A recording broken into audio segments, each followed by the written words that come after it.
ગુજરાતમાં આ વર્ષે કેટલો વરસાદ થશે? શું આ વખતે અડધાથી પણ ઓછો કે પછી રેકોર્ડ બ્રેક વધારે વરસાદ પડવાની શક્યતા છે? અને સૌથી મોટો સવાલ, ગુજરાતમાં આ વર્ષે ચોમાસાનો વિધિવત પ્રારંભ કયા વિસ્તારથી થશે? પરંતુ સાવધાન, હવામાન વિભાગે ગુજરાતના એક ખાસ જિલ્લા માટે ભારે ચિંતાજનક ન્યૂઝ આપ્યા છે. એ જિલ્લો કયો છે એ જાણવા માટે વિડીયોને અત્યારે જ એક લાઇક આપીને છેલ્લે સુધી જરૂર જોજો. નમસ્કાર દર્શકો, સ્વાગત છે તમારું આપણી ચેનલ લોલ ગુજ્જુ ન્યૂઝમાં.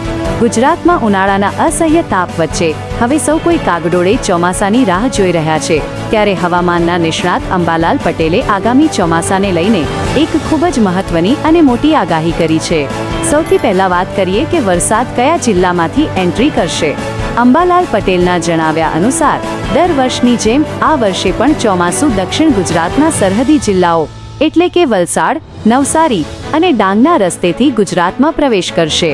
આ તરફ બંગાળની ખાડીમાં પણ એક મજબૂત સિસ્ટમ સક્રિય થઈ ચૂકી છે. આ ખાડીમાંથી ઉઠેલું વાવાઝોડું અને ભેજવાળા પવનો દેશના પૂર્વીય ભાગોને ધમરોળ્યા બાદ આગળ વધશે, જેની સીધી અસર ગુજરાતના હવામાન પર પણ જોવા મળશે. હવે વાત કરીએ વરસાદના પ્રમાણની.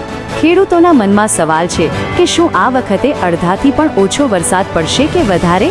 તો અંબાલાલ પટેલની આગાહી મુજબ આ વર્ષે ચોમાસાની શરૂઆતમાં વરસાદ થોડો ધીમો કે અડધો રહી શકે છે, પરંતુ જૂનના અંતમાં અને જુલાઈ મહિનામાં બંગાળની ખાડીની સિસ્ટમ સક્રિય થતાં જ મેઘરાજા ધમાકેદાર બેટિંગ કરશે.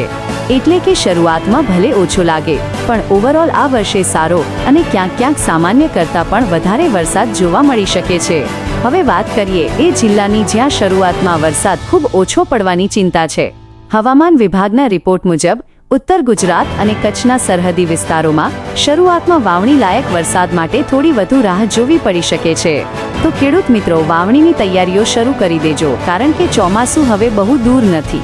જો તમે પણ એક સાચા ખેડૂત પુત્ર હોવ અને આ માહિતી સાચી લાગી હોય તો અત્યારે જ આ વિડીયોને તમારા તમામ વોટ્સએપ ગ્રુપમાં શેર કરો, જેથી બીજા ખેડૂત ભાઈઓ સુધી પણ આ સાચી માહિતી પહોંચે.